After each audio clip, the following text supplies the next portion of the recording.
కోడిగుడ్డు కూర ఒకసారి ఇలా ట్రై చేయండి. చాలా చాలా బాగుంటుంది. వండడం కూడా చాలా సులభంగా అయిపోతుంది. బ్యాచిలర్స్ కూడా చాలా ఈజీగా అయిపోతుంది. ఫ్యామిలీలో అందరికి నచ్చుతుంది. ఫస్ట్ అయితే నూనె వేడయ్యాక జీలకర్ర వేసుకోవాలి. జీలకర్ర చిటపట్లాడాలి. తర్వాత ఉల్లిగడ్డలు ఒక 5 దాకా చిన్నగా కట్ చేసి వేసుకోవాలి. చిన్నగా కట్ చేసి వేసుకొని ఒకసారి కలుపుకోవాలి.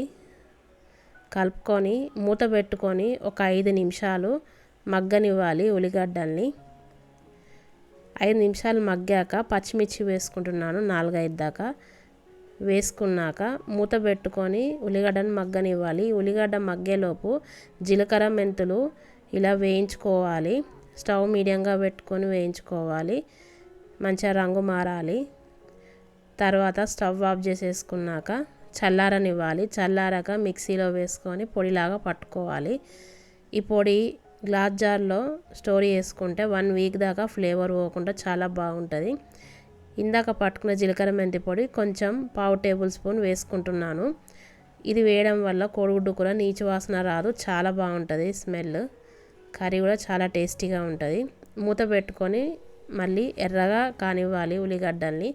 ఇలా కొంచెం రంగు మారాక అల్లం వెల్లుల్లి పేస్ట్ వేసుకోవాలి. వేసుకొని కలుపుకోవాలి. పచ్చివాసన పోయేంత వరకు ఒక 2 నిమిషాలు ఇలా వేయించుకోవాలి కలుపుతూ. తర్వాత పసుపు వేసుకోవాలి సరిపడా. పసుపు వేసుకొని కలుపుకోవాలి.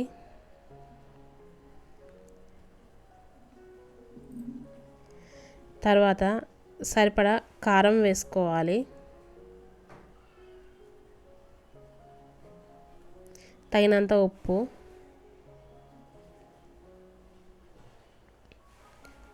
కొంచెం గరం మసాలా ఇంట్లో పట్టుకున్నది.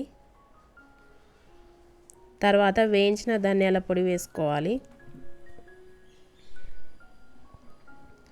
వేసుకొని కలుపుకోవాలి అంతా కలిసేట్టుగా.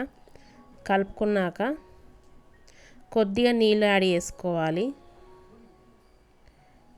నీళ్ళు యాడ్ చేయడం వల్ల అడగంటకుండా మంచిగా ఉంటుంది గ్రేవీలాగా.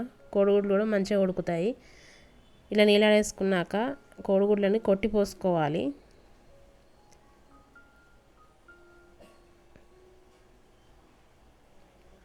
కోడిగుడ్లను కొట్టి పోసుకున్నాక మూత పెట్టుకొని ఒక 5 నిమిషాలు మీడియం మంట పైన ఉడికించాలి కలపకుండా.